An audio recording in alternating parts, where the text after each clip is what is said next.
So here's my next video for the day. Today I'll be talking about something of a more of a generic topic. You know, inflation has really hit food very hard. Inflation has hit many things, but specifically buying food, it's just like all the food nowadays, most food that you buy now is literally $2 more than it was 3 years ago. It's just something I thought on one day when I was working in the store. And when I was standing, I noticed I was looking at the jelly next to me. And I saw that the price on the jelly it was just a jar of jelly. It wasn't like an enormous jar of it. It was just like something that's like 16 ounces. Like kind of like a can of Coke, but a little bigger because it's a glass jar. And it was literally like $6, for this jelly that was like strawberry or grape. And I was like, oh wow, it just seems kind of ridiculous to me. Especially when you think about years ago, we used to have the $5 footlong. Now we're going to having to buying jars of jelly that are $5 by themselves. Another memory that I have of this inflation is, I would say, 7-Eleven itself.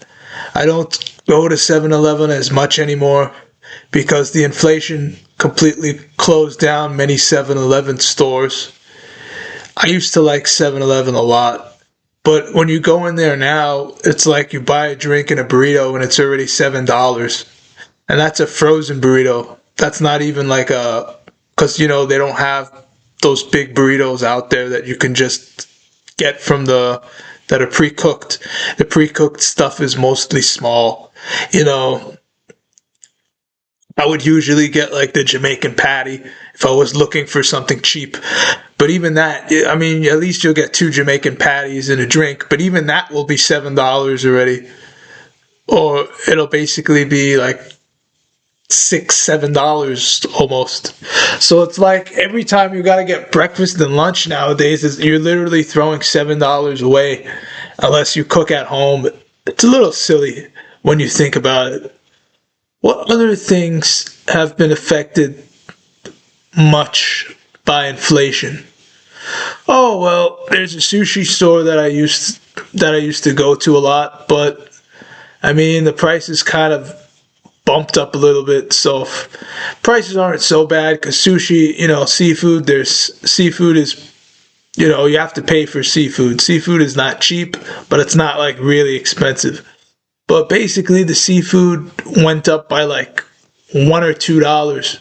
I remember when you used to get a California roll for like $3.25.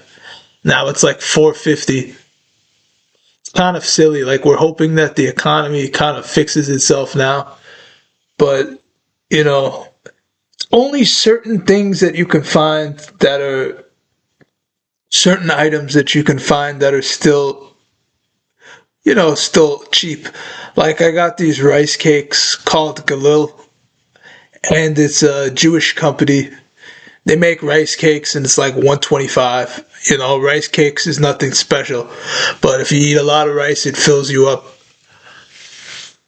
But, inflation is really something kind of silly. Even if you think about it, inflation affects the video gaming industry. I mean, the last game that I probably bought was Zelda Echoes of Wisdom. And it's a Zelda game. Zelda games are fun. Whenever a new Zelda game comes out, anyone wants to buy it. But the game was freaking $70. If I remember correctly, I think it was $59.99. It was either $60. It was $60. Yeah, doesn't make you feel good when you're spending $60 for a game. When like a few years ago, these games with Nintendo would only charge you $40 for these games. Inflation has affected the gaming industry. They don't even, a lot of games nowadays, like, I'm not even tempted to buy any games because they don't even make a good video games nowadays. And that's, the well dried up for that because of inflation. With inflation, you gotta hire, just to make one game, you have to hire hundreds of people to work on it. Imagine how inflation wreaks that, which is why you kind of have more people playing indie games nowadays because they're more fun. So, and then you even have the bus fare. I think the bus fare went up to like what, 325, 350. But I have a reduced fare, so I'm okay in that regard. It's just a lot of inflation issues. We can only hope everything gets better. We can only hope there's more understanding between people and that the prices drop and fairness returns. Hopefully. Well, that's the end of this. See ya.